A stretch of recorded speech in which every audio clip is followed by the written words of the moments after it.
Today's guest is Dr. Eric Rector, dentist, speaker, coach, and the founder of Win the Now, a movement helping medical entrepreneurs turn chaos into calm. I have 5 hygienists who are not going to be patient waiting for me for their checks. We all know how fast hygienists want their checks. And I just had a full-blown panic attack. So I think it's just a perfect storm combination. And then the other thing that you add in is lack of community. And I think a lot of us as dentists, we stay pretty isolated. I love how you say that, a big bag of motivation. How do you kind of step back from that and just say, okay, I need to check myself at the door and not let myself get bigger than me? So how do you handle that? I was buying a dental practice from my father. I was building a new office. We had a 6-op practice and I was building one that could grow to 11. So I took on all that debt. I was actually at almost $2.75 million worth of debt between that and what I owed on my student loans and all of that kind of stuff. I think with every challenge, there's an opportunity. And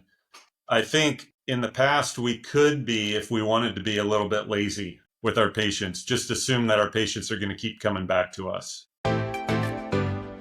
All right, welcome to Dentment, the show where dentistry meets real life transformation. I like it. Today's guest is Dr. Eric Rector, dentist, speaker, coach, and the founder of Win the Now, a movement helping medical entrepreneurs turn chaos into calm. Eric, welcome to the show. Guys, thanks so much for having me. It's great to be here. Absolute pleasure. Absolute pleasure. Before I start with the first questions, and I'll give you a lot of warning. Dr. Milad and Masood asked a lot of questions. So before we jump into our questions, and they're curious, which is fantastic. Before we get started, tell the audience, in a quick elevator pitch, who you are, what you do, and why you do it. Yeah, so I am still a wet-fingered dentist is what they call it. So during COVID, I was super burned out. And I got extremely close to selling my practice and walking away. When those plans fell through, I had to figure out what I really wanted to do with my life. And so I was able to get a partner to join me in my practice. I sold him 50% of the practice. So now we're 50-50 partners. I step back a day from chairside dentistry. I see patients 3 days a week. The other days I coach dentists and healthcare professionals one-on-one. And I also do speaking and some writing. So I'm actually living the best of both worlds right now. I get to share my story of how I went to the depth of burnout and how I was able to come back. And I also get to get in front of crowds and do that. So it's amazing. I love to have impact on people. So here I am. Love it. That's fantastic. All right, I'm going to ask the first questions and then we're going to let the reins go. This is more from chaos to calm. So you've shared very openly about burnout. We've actually had other guests talk about burnout, and you've talked about building or rebuilding your life. What was the breaking point that made you change everything? Yeah, everybody gets to a point where they realize that the pain of change becomes less than the pain of staying the same. We all have to hit that point. And the problem was I would come so close to hitting it, and then I would stuff it. And then it would get just a little bit better. And then I'd carry on for a while. And then it'd get a little bit better. And then I'd stuff it and carry on. So it was Monday morning. And I happened to be the only dentist in the office that day. And I had 5 hygienists that were waiting for checks for me. It was me and 5 hygienists, which I hate running at that pace. But when somebody's got to be gone, sometimes you have to do it. Monday mornings are always ground zero, used to always be ground zero for me. So it's 9:15 in the morning. My hygienists had all said they were ready for checks. I was already about 20 minutes behind, which is rare for our office, but I was. And a server crashed. And, in most practices, the dentist is also the IT person. So I had to go down to the server room. Fortunately, all I had to do was reboot the server. But on the way downstairs, I felt a panic attack coming on. I just knew it. I knew, this is going to take at least 20 minutes to get the server going. I'm already 20 minutes behind. I have 5 hygienists who are not going to be patient waiting for me for their checks. We all know how fast hygienists want their checks. And I just had a full-blown panic attack on the floor in my server room, weeping, just wanting to get away, wanting to do anything I could to escape because I was finally sick of it.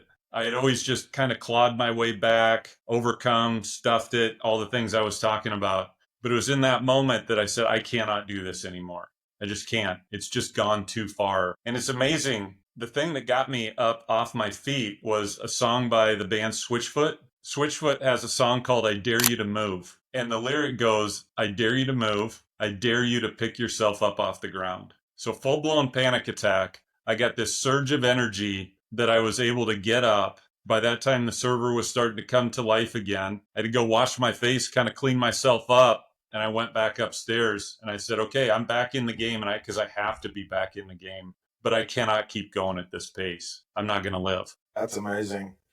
Dr. Eric, I don't know, like every time I bring a dentist on and we talk about the mental health part of the dentistry, I think that's one of the, I mean, even for myself, every day I go to work. I mean, I haven't been practicing for that long, but I feel like it's so challenging to be a dentist in the era that we're in now more than ever, because I think that especially as a younger dentist, what I've seen is like we're under this kind of like a microscope of like, I got to make sure I'm satisfying the patient. If not, then I'm going to get that bad review online. And then I have to keep my staff happy and making sure that they know what that balance is. And why do you think that is in dentistry? Because I have I have friends that are medical doctors. They have a similar challenge, but I think they're a little bit easier for them in a sense. So why do you think that's such a big issue in dentistry with like the burnout and the dentists not wanting to like do these chair side anymore? I see so many dentists that are, being as speakers, or they want to like do something else in the industry because it's just becoming too much for them. Why do you think that is? Why do you think is the main reason that is driving the dentist to want to kind of step away from the chair and the business of dentistry? A lot of times, I think it's kind of a perfect storm. I think it's some of those things that you said, some of the fears that we have, the fear of the bad review, the fear of one of our team leaving if we don't keep them happy, if we don't give them everything they want, we feel like we have to be everything to everybody all the time. And that's exhausting. I mean, we walk in the door in the morning and we have to be switched on. We don't really get any time to retreat. We just have to be on for our patients, on for our team, on. And then you add running a business in there, and we weren't taught how to do that. And so it's a perfect storm. A lot of our medical colleagues in medicine, there's different systems in place. So they have team that they have to keep happy. They have patients that they have to keep happy, but there's less entrepreneurship. So I think it's just, one thing can cause some problems, but you stack something else and then you stack something else. I look at some of my friends who have desk jobs, and if they're having a bad day, they can go hide at their desk for a little bit and kind of just breathe, or they can check out a little bit, maybe miss a meeting, whatever. We can't do that. The number of days that I've went to work when I should have stayed home because I was sick, I mean, we've all done that. How many times have we done that? Like, it's crazy. So I think it's just a perfect storm combination. And then the other thing that you add in is lack of community. And I think a lot of us as dentists, we stay pretty isolated. And when you're that isolated, it's hard to you don't have anybody to share what's going on. Who are you going to share that with? You're not going to share it with your patients. You're not going to share it with your team. And so you're isolated, you're stressed, you're always switched on. You got to run a business. It's a combination of all those things, I think. Eric, can I call you Eric or is it Mr. Rector? Which one? Eric's great. Eric. All right. Yeah. Eric, I've heard that many times from Mila too, from every dentist that I talk to. They're like, we have the most stressful job that you could ever have. And I usually ask them this question, like, if you knew the things that you know now, would you have still chosen to be in the same industry, like being the same kind of person that you are right now? Or no? And all of them say yes. Yeah. So what's that? So I will tell you why I will say yes to that. I say yes to that because I would start off with better systems right away. And what I mean by better systems is I would make sure instantly that I was connected with a mentor right away. I would have a mentor and I would have a coach. I would have two different people that are vested in my success and care about me and who I can be brutally honest with, because I lied to myself for so long with how I was doing. I kept saying, so I like to talk about a 1 to 10 scale. 1 is we are as empty as we can possibly be. 10 is we are as full as we can possibly be. The reality is if somebody asks us how we're doing and we don't know that person that well, we're probably going to say either a 6, 7, or 8, because they're not going to ask any follow-up questions. They're just going to accept that.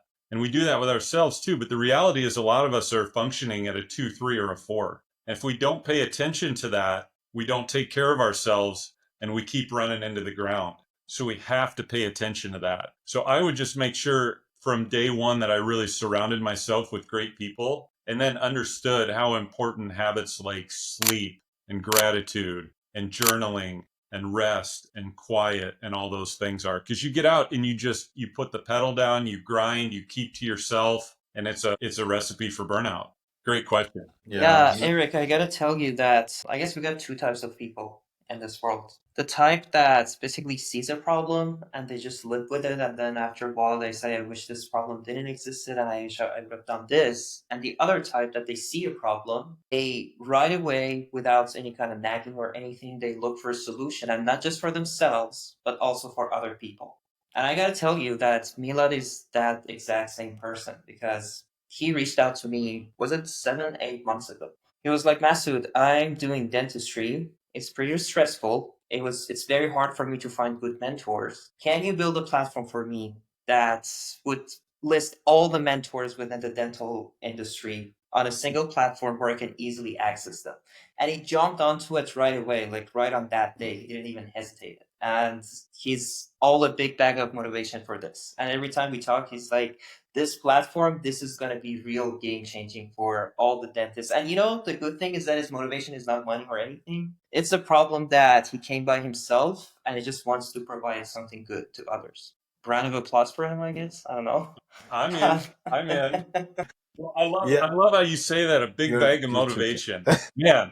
Yeah, he I'm is. living and hoping that people will say that about me. Like that is a solid compliment. So well done. He's too kind. Well, no, Doc, I was telling Masood when I met him at first time, I said, when I left dental school, I felt like I was part of the community and I was part of something that was greater than life, because you get up, you have faculties, you have other students, they to kind of like, lay your head, or if you're stressed out, you have someone to talk to. But when I left dental school, I just saw the effect of it that he had on my mental health and how much stress he took on me. I was telling Masood, like, there was nights that I was in Iowa and I was like leaving the office and I was in tears. I was like, I don't know what I'm doing. I don't know what's going on.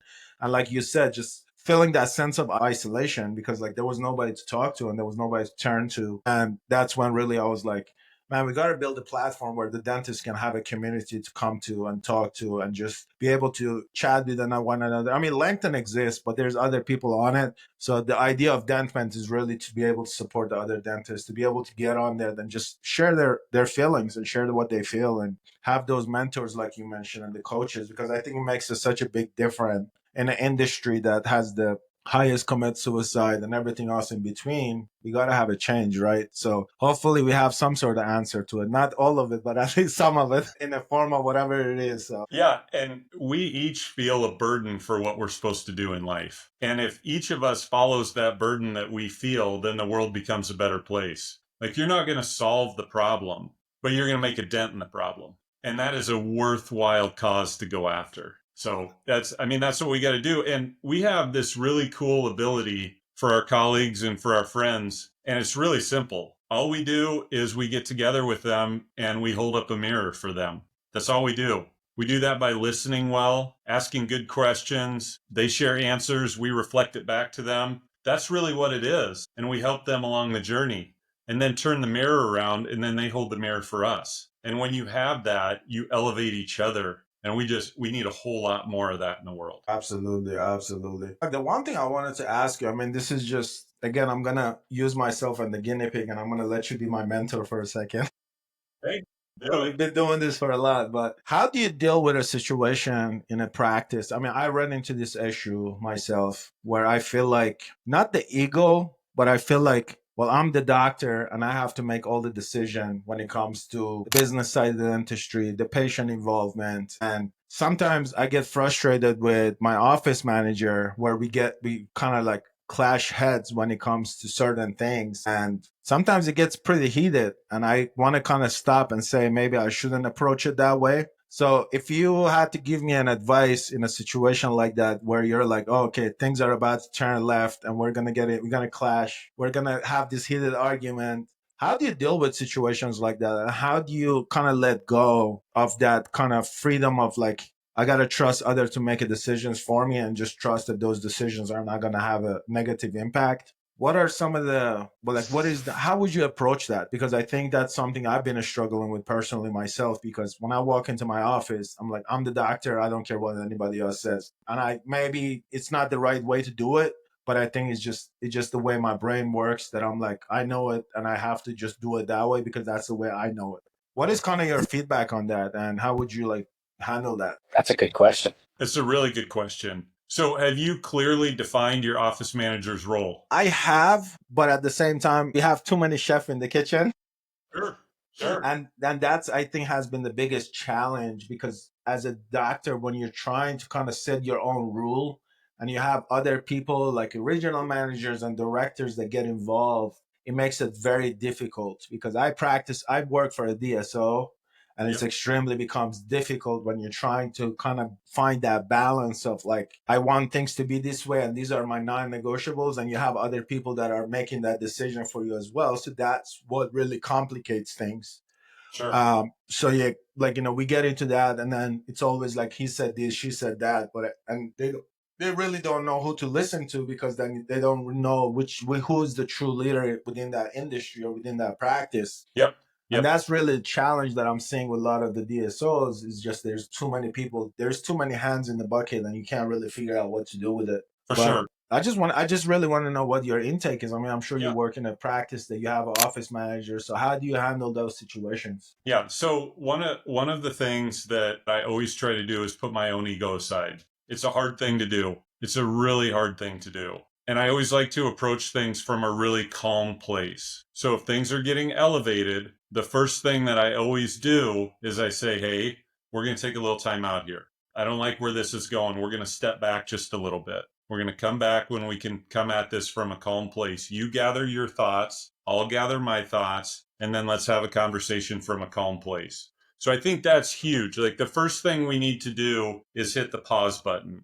And I think if we look at life in general, that's a superpower that we have, is that pause button. When we do things and we're reactive to our team, we're reactive to a patient, we're reactive to our family, that's when we get these splits. And that's where you have this family member that you haven't talked to for 20 years because somebody said something stupid 20 years ago and nobody will forgive it, right? So we want to head it off before that. So first of all, that would be my first recommendation. And then when you come back together, say, okay, we're going to talk about this, but nobody gets to get heated. Like we're going to talk through this in a calm way. Like you're going to be calm, I'm going to be calm, and we're going to work together towards a solution. And I find when you do that, all of a sudden we've taken all the emotion out of it. We've had some time to breathe and think and let things simmer, and it gets a lot better. And then you learn a little bit from that, analyze that, do kind of a forensic investigation on that conversation. And you say, okay, what did I learn from this, right? How am I going to approach this different the next time? Do I need to change my office manager's roles and responsibilities? Do I need to change what I do? Did I delegate too much? Did I not delegate enough? And I also think it's super important for you to realize, and hopefully your office manager does too, but what are the hills that you're willing to die on, right? This argument that we're having, is it worth winning? Is it worth taking it up the escalator, right? That's one of the things I show in some of my presentations. I have this big picture of an escalator, and life's always taken us up the escalator, and good things don't happen up there. We got to figure out how to bring it back down. Does that make sense? Absolutely. So So- it's so funny, as Mr. Eric, as you were talking, I was just texting my office manager and I was telling her, hey, I love you. I'm not lying. I was just texting her. I was like, ah. But you bring up a great point there. Yeah. And also saying, hey, we're family here. We're family. This is not worth going like this with the family. So we got to sit in this room and figure out how we can make this work together. And man, when you say that to your people, wow, that just diffuses the bad energy in the room. It really does, because you've gone from confrontational to collaborative. That's very true. What you're talking about is winning some battles, but losing the war ultimately, especially or creating those foundational cracks within that relationship with your office manager. Yeah, exactly.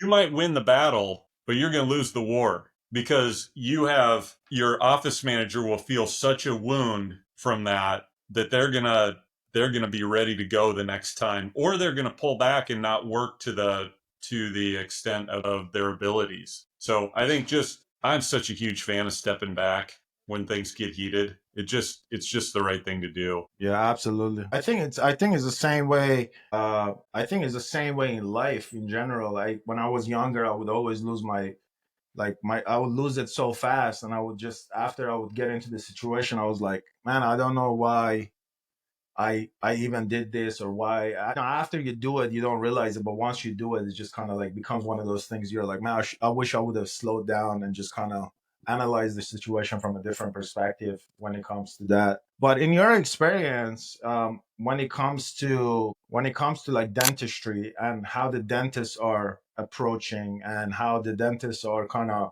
looking at dentistry in general, we have asked these questions before. Why do you think the ego has become such a big issue as well? Because I feel like the ego is such a big thing. Like we're the dentists. Now we gotta have that. We have this ego. I mean, at least me. I mean, I'm talking about me. Some days I'm like, man, I'm the next best thing. Who cares? Like not realizing that the guy down the road can do the same thing. But we fall a victim of that. And how do you kind of step back from that and just say, okay, I need to like check myself at the door and like not let myself get bigger than me. So how do you handle that? It's never been more easy to compare ourselves with other people. It's never been more easy. You look on social media and I can look at all these different profiles of different vacations that people are going on, different houses that people have bought, different cases that people are doing. I call that, people post cases like crazy and they're polished and the pictures are perfect and we don't know the circumstances under which all that was done. I call that dental porn because people look at that stuff and they can't get enough of it and they're addicted to it and they're obsessed with it, but it doesn't do any good. If you don't understand the whole story, I want to follow somebody who shows their failures. Show me what didn't go well. This is where I screwed up. This is what I did wrong. So I think just being conscious of how much we're comparing ourselves. We spend so much time comparing ourselves, and comparison is the thief of joy. So just asking ourselves, am I doing everything that I can to be the best dentist that I can be? Am I doing Sorry, that? Eric, did you just say dental porn? What does it have Dental to do with porn. dental? Yep. I'm just trying to put the piece of puzzle together. What does it have to do with dental? Well, what I mean is a lot of people are addicted to pornography.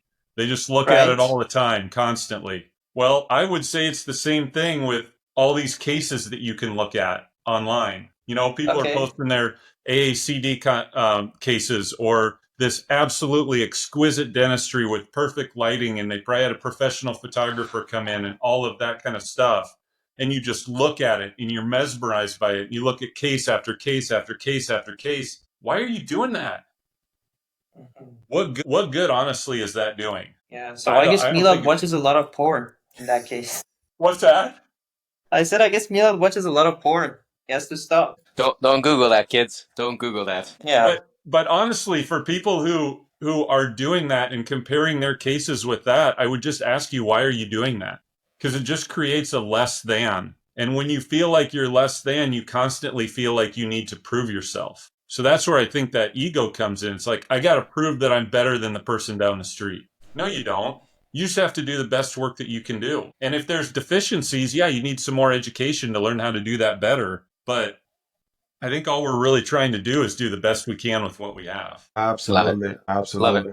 Okay, we're almost at the halfway point, so I'm just gonna straight out say we've got to pause for a second. And this particular episode is actually brought to you by Allo AI, the AI receptionist for dental offices with service in 23 languages, 0 hold times, and no voicemails. Allo AI books patients directly in your schedule, so you can focus on the care, not the chaos. Anyway, visit alloai.ca. Links in the description down there. Now, back to the show. All right. So I want to pivot for 1 second. And I saw your post about too many yeses. How does that sneak into a practice owner's life without them actually realizing it? I mean, I've experienced that in real life in other professions, but it's interesting from, a dental care provider's practice perspective. So give us.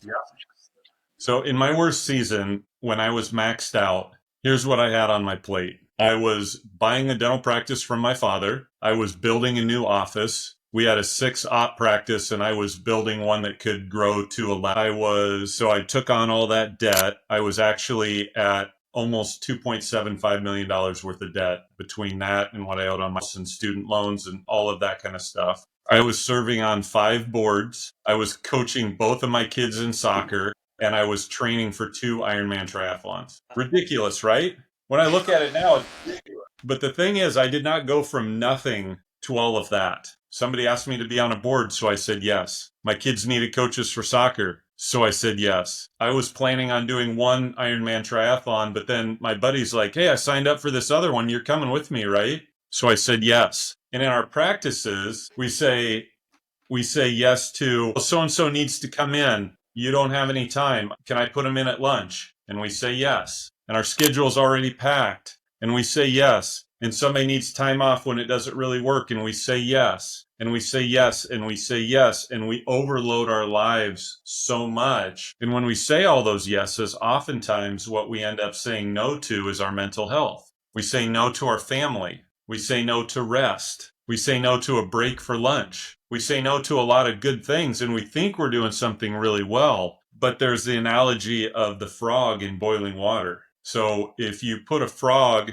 in a pot of room temperature water and it's just hanging out there in the water, and then you put it on the stove and turn the heat up, the frog will not notice that the heat's getting turned up until it's boiling, and then it's too late and the frog's dead. So as we say all these yeses, as we put more things on our plate without taking anything away, we are a frog in the pot as the heat's getting turned up. And there's going to be a point where it's going to take us out if we're not careful. So I think we're really good at saying yes. We want to be everything to everybody, so we say yes. We say yes to a lot of things that are unreasonable. Our patient wants us to do a MODBL SHIT on number 18, and they can't open, and 18 is non-restorable. Maybe we do it, right? Because we want to make our patient happy. We don't want them to go down the street. And so really, instead of all the yeses that we say, we need to get a little bit better at saying some strategic no's so we can be really good at the things we say yes to. Yeah. Eric, the thing you say makes so much sense, and I've been trying to practice.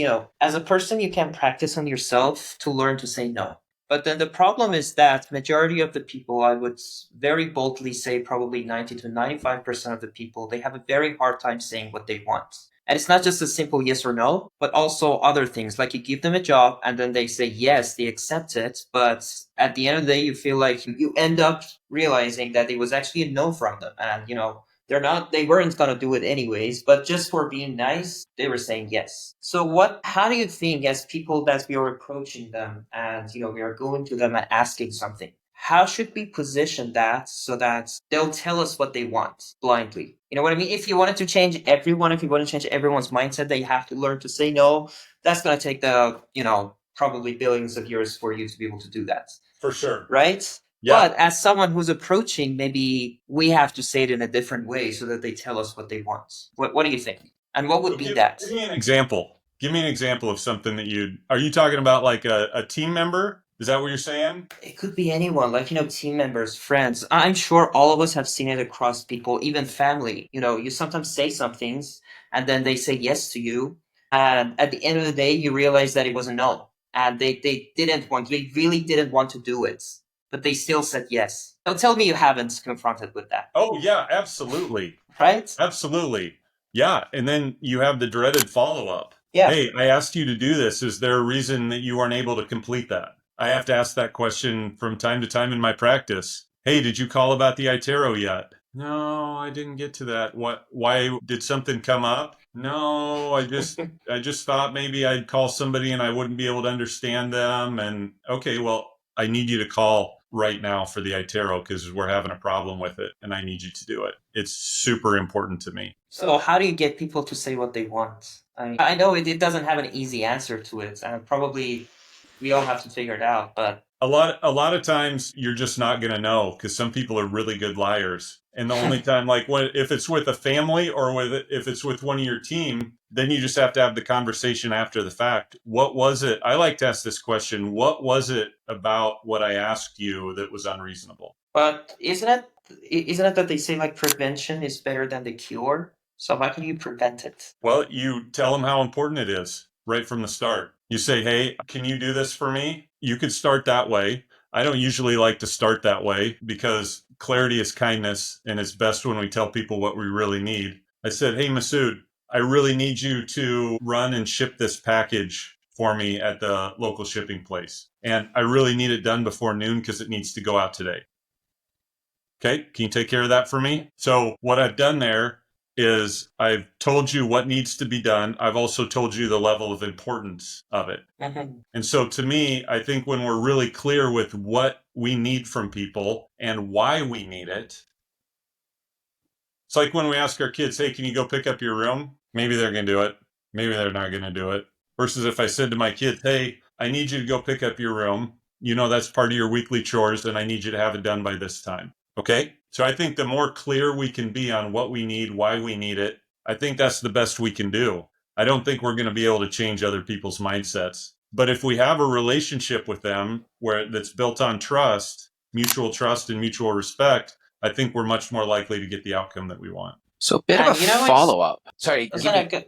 give me one Okay. sec. Bit of a follow-up there. Do you recommend placing it out in that task? So, for example, I've had that situation where I've asked someone, "Hey, this is what we're going to do. This is my task. This is your task. This is their task." And when I've given them their task, I'm like, "Please take care of this. Feel free to say no if it's something you can't accomplish by this day or time. You have an out, but let me know if you can, and let me know if you can't." Do you recommend something like that, or I shouldn't put that in there? Yeah, that's a great question. A lot of times I will ask, especially as it gets to be a more important task, there's one thing about, can you get this tiny little thing that is going to be inconsequential tomorrow? Can you take care of that? But if it's a bigger thing, I love the word reasonable. I love that word. Hey, I need you, I'm going to do this. This person's going to do this. I need you to do that. Is that reasonable to get done by this time? And if it's not reasonable, then they have to give you an answer why it wouldn't be reasonable. So that gives them an out right away.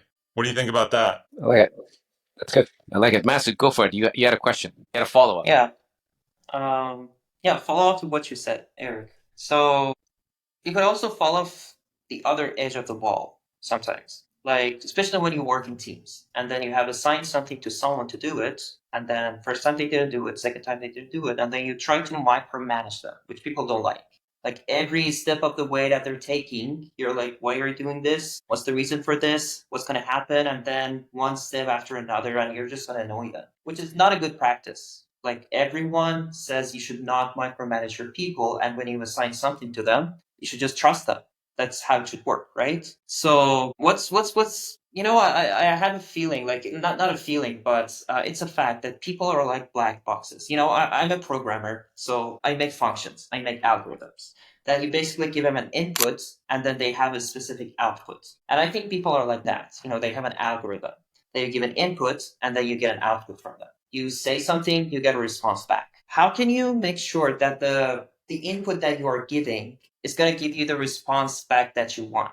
You know what I mean? And it's so much matters. Like in a function that you're building when you're coding something, basically the input that you're giving it is going to define the output. So I think there should be a way for you to, it's something I haven't figured out myself yet, but I think there should be a way for you to be able to basically say it in a way that you would get the actual response, like whether they want to do it or whether they don't want to do it, or if they have any challenges. Do you agree with that, by the way, or not? It's just, personal opinion. The thing is, it's all fun and games until we add humans. And humans are not like programs. Humans have free will and they have choice and they have urgencies that come up and they have these that they can get on and just be distracted to the wazoo. So my team has told me that I am at my worst when I'm a micromanager. It's true. I know it. So I tell my team, don't make me be a micromanager. So to that person that didn't work on the team thing the first time, didn't work on the team thing the second time, and then you have to micromanage them, are they the right person on your team? If you repeatedly have to hound somebody about a task, and you're spending a lot of energy doing that, that is draining you really, really quickly. Is that somebody that you want on your team? So ultimately, we give people responsibility and we give people tasks. And if it's unacceptable for them to follow through with those tasks, at some point we have to ask, is it worth having them on our team or not? Yeah, that's such an important thing that you mentioned, especially about, as you know, in dentistry, for example, sometimes I go to my assistants and I'm like, hey, did you send this case to the lab? And then a week later, the patient is in the office and we're like, oh, where's their denture? Oh, nobody ever sent it out. And then, you're running to that and you just want to hit your head against the wall of saying, you want to grab that assistant and say, okay, why? So like, I think it's interesting that you say, explaining the importance. I mean, it's obvious, right?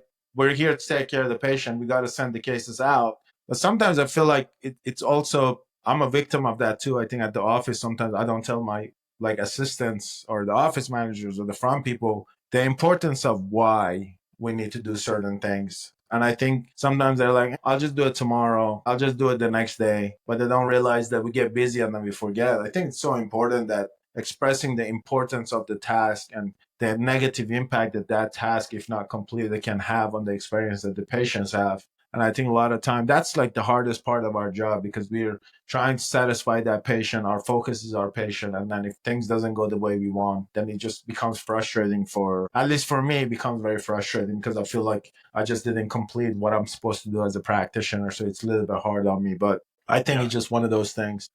Yeah, that makes perfect sense. And we had a couple of those where a case didn't come back and we had the patient in the chair. The first time I wrote it off to, you know what, we just made a mistake. When it happened the second time, we had to create a new system. So we have, when in the schedule for Monday when I come in, I think I have 3 deliveries on Monday. And each one of those in the schedule, it says cases here. And so if we get the day before or even 2 days before and there's no cases here, somebody's on it. One of my front desk keeps an eagle eye on that, and they're calling the lab and they're figuring out why. Because, yeah, you want to piss me off? Don't have my cases in the office when the patient's in the chair. That will really piss me off. Well, I guess I'm not alone in that one.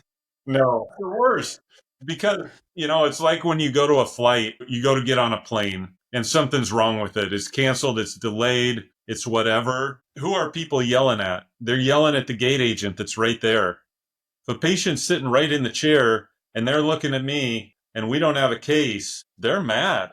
They want to yell at somebody because we wasted their time. So yeah, we just got to have good systems for that. We got to have the right people on our bus. And if people aren't the right people, if they're not going to hold up their end of the bargain on the team, we have to ask ourselves, can we do something to help influence them to be a better team member? Or is it time for them to go terrorize somebody else's office? For sure. That's one of those things that it's so interesting that, I think dentistry is like the interesting part of it. I think there's just it's way too many puzzles that has to go together in order for this to work. Because like, as I was having this conversation with a buddy of mine, he's an internal doctor. He's like, man, I don't have to deal. I was telling him about what we do. He's like, man, I don't have to deal with any of that. So thank God. So I think like dentistry is just that. It's just so many like piece of a puzzles that has to go into it for it to work. The crown has to come back, the temp has to work, but the partial dentures have to be in on time, and everything else in between. And then add in the fact that you're working in such a small space in patient's mouth, that adds up to on top of all of that. But beside the point, I think, yeah, it's definitely one of those things where you're right, it becomes a challenging part of it. With just kind of changing the topic a little bit, what do you think about the current market of the dental industry with the DSOs and this, like the corporations? Do you think it has changed the landscape of dentistry in a way, and has it changed it for good, or do you think it's just kind of like not good for the industry? Where's your thought on that? Yeah, so I think with every challenge, there's an opportunity. And I think in the past, we could be, if we wanted to be, a little bit lazy with our patients, just assume that our patients are going to keep coming back to us, right? We don't have to try that hard. They're just going to keep being loyal. But I think, at least around our area, most of the people that have come to us after being at DSOs, they have seen a difference. It's more, they feel more pushed to accept treatment. It feels corporate. I actually had one person come to my office and they said, man, that office just felt like I was a commodity. It just didn't feel like I was important there. They sure had a big treatment plan for me, but it didn't feel like anybody cared whether I came there or not. And so I think the opportunity is for us to set ourselves apart by really caring about our patients, letting our patients know. And I'm 23 years into practice. Some of my patients I have known for 23 years. Some of them I grew up with because I practice in my hometown. But I'm just getting to that point in my career where I am so grateful for the patients who have stuck with me as long as they have. And I tell them that. I make sure I thank every patient that's been in the office, and my team welcomes people when they get there. We have got to stand out somehow, or else we just become a commodity. And when we become a commodity, the DSOs win. Wow, so true. I love that perspective. I think we had, a few of the people from Vision Dental Partner on our podcast, and the one thing they mentioned is that what separates them is that they kind of build a local legend with the dentists in the community, try to kind of like help them to become somewhat known in their community as like not just the dentist, but someone that is local, someone that cares for them as an individual. And I think that's so important. And I think the personal branding has become such a big part of that in the today's time. How do you, I mean, for yourself, are you utilizing social media, the platforms, to kind of like stand out among the dentists that are in your area, and how has any like positive impact on how you do business? One of the things that I really like about our smaller town is that there hasn't been a lot of competition amongst the dentists. We all kind of stay in our lane. There's enough patients to go around. I think it would be different if there weren't. But how we try to stand out, we try to have fun on our social media page. So our office had a pumpkin decorating contest, and all of our team decorated pumpkins, and we got like 15,000 eyes on those posts because everybody shared them and other people shared them, and it was really cool. We didn't do it for that. We just did it because it was fun. So we try to set our office apart as just a place where it's a family atmosphere. You're very welcome. We're not posting a ton of cases. We'll post one once in a while if it turns out really well, but we just want a really welcoming environment with ours. And one of the things that I've done to try to establish myself in my community over time is I've just been really active in the community. So our town has a festival, a 3-day festival coming up the first week in May, and I'm currently on the steering committee for that festival. So there's 8 of us that help run that. And so I just like to get involved with different things like that to try to stand out. So if Vision Dental Partners is doing that and trying to get their people known and established in the community, then they're going to have a leg up by Yeah, doing that. absolutely. Well, the one Yep. thing I can tell you about Iowa, I was there for almost 10 months. The people of Iowa are super, super nice. I practice in Boone, Iowa. I was in that practice for 3 months, and the patients would come back. I remember the last day the patients were taking pictures with me when I was leaving, and I was like, man, like that experience was so like it was just not humbling, but it was just so nice to see that kindness exists in the part of the world, that people actually appreciate whatever it is that you do. Because after I left Iowa, honestly, I didn't feel that at all, because I'm just another dentist in a big city that nobody, like there's another guy across the street that does what you do. But like you said, in those smaller towns, I think the patients are a lot more appreciative of what you do because they can feel that difference, whatever it is that you do. So love Iowa, man. I wish I could come back. It's good stuff, man. I'm happy Yeah. to be there. Yeah, Yeah. I know. That there was a joke. They were saying that Iowa is a flyover state. Yeah. A lot of people see it that way. Absolutely.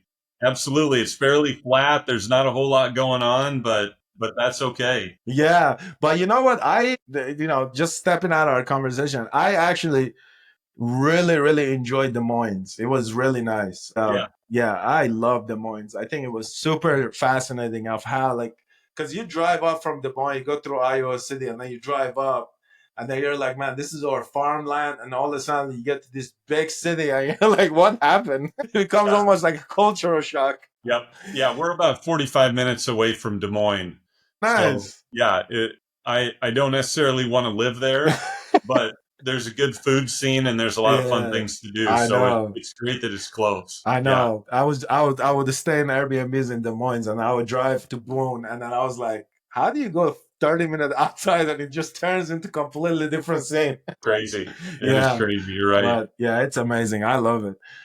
What do you think, Eric, with the current state of dentistry, what is one advice you can give to the younger dentists like myself? I mean, as you say, you've been practicing for a long time. I really want to know, what are some of the things that at the conferences that you go to speak, at the classes that you do with other dentists, what is one takeaway for the younger dentists or even the dentists that are out there practicing for a while? what is one thing that they can do to really help themselves with better mental health, to avoid those burnout, to avoid those crashes, to avoid going home being all stressed out? What is one advice, or at least multiple of advice, that you can give? Again, you can be my mentor. We have to take care of ourselves. So the book I wrote is called That Dam Analogy. And so really we're like a dam, and all we're really doing is controlling the flow of energy that goes through us. So on one side, we have the outflow. That's all the things that we do to impact the world. That's our job, the things we volunteer at, maybe boards that we're on, all the responsibilities we have. We're pretty good at getting those things done. We find a way to get it done, right?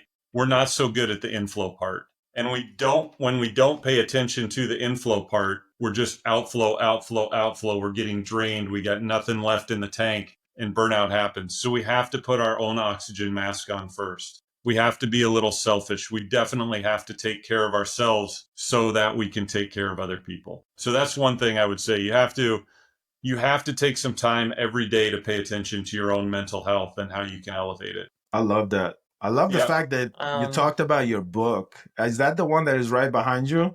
Yep. That That's the one right analogy? behind me. Yep.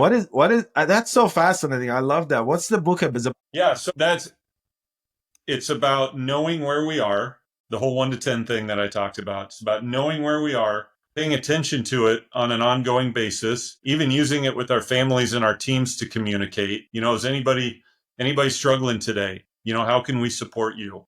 And then each chapter, there's a check-in with that. And then we talk about how to pay attention to what our inflows are, pay attention to what our outflows are. Sometimes we need to say no to some of the outflows so that we can catch up a little bit, get some more in the tank. Also talks about showing up in our own lives, being in the same place, mind and body, because I think that's a big thing that we have as dentists. Maybe working on one patient, but we're thinking about the one later this afternoon, or the case from yesterday that didn't go well. Or we're thinking about how we're not being a good husband or father at home when we're in the office. Then we get home where we need to be a family person, or we need to be in relationship with people, and we're worried about what happened at the office. So it talks a lot about how do you be in the same place that your feet are. So I would say paying attention to your inflow and outflow is hugely important, and also being fully present in the moment that you're in. That's awesome. Well, Yeah. Mr. Eric, for anyone that's interested to buy your book, where can they go? Yeah, the book's on Amazon. Yep. Beautiful. Book's Love on that. Amazon. Pretty easy to find. Love that. Well, for anyone What? listening, go buy the book on Amazon. Thank you. Yeah. Milad, want to put an order right now? Oh, yeah. That's can share my That's screen. why I ask. I'm like, where is it? Because I'm going to buy it for sure. Guys, Yeah, man. yeah. We have to. We have to. So Is- the next 2 orders that are going to come in, Mr. Eric, you know who it was from.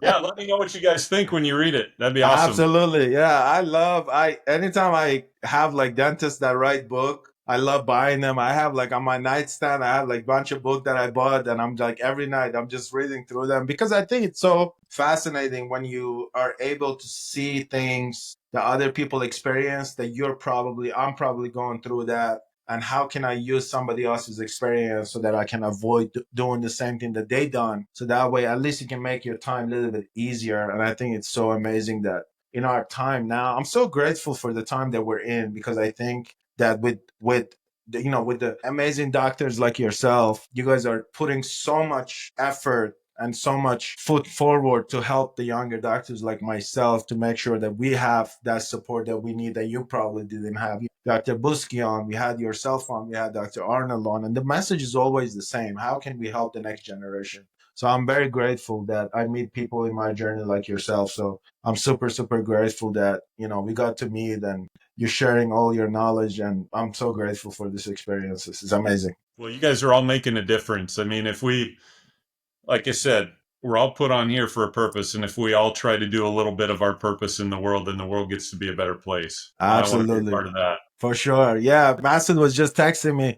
He's like, man, Mr. Eric got such a calming voice. I'm like, yeah, let's talk to him a little bit more. Yeah, actually about that, Eric, you said something that still got me confused. Like you said that once you had a panic attack.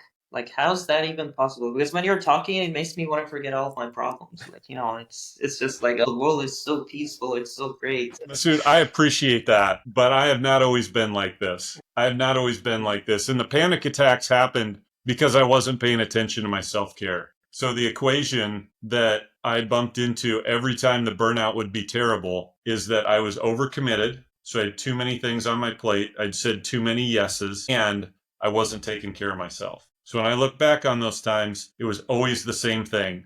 But man, I can put up a front, and my wife didn't know it, and my team didn't know it, and I was the only one who knew it. I didn't even tell I have a guy that I've been having lunch with on Tuesdays for almost 20 years, and he didn't even know about it. So I kept it so much to myself. That's how much I lied to myself.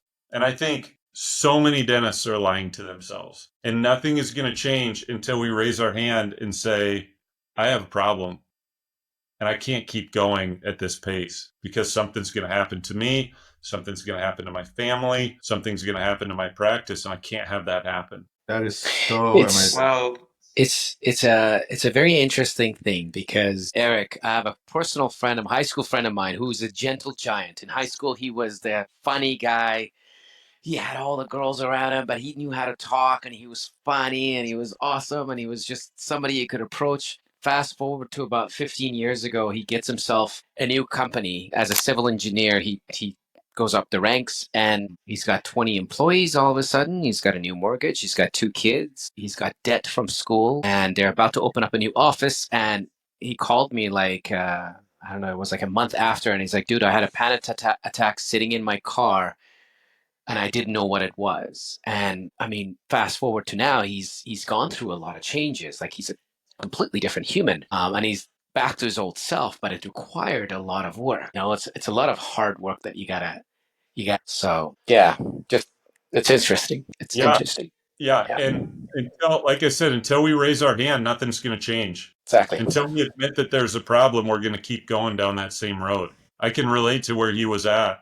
It's a painful place to be. Yeah, absolutely is a painful place to be. You know, I've been practicing dentistry for 2 years, and I shouldn't even be saying this, but there are days, man, that I'm like, hell with this. Even today, I was like, I was like, man, I'm done with this. I can't take this anymore. I was like, I call it quit. I was like, I went to school for 10 years for this.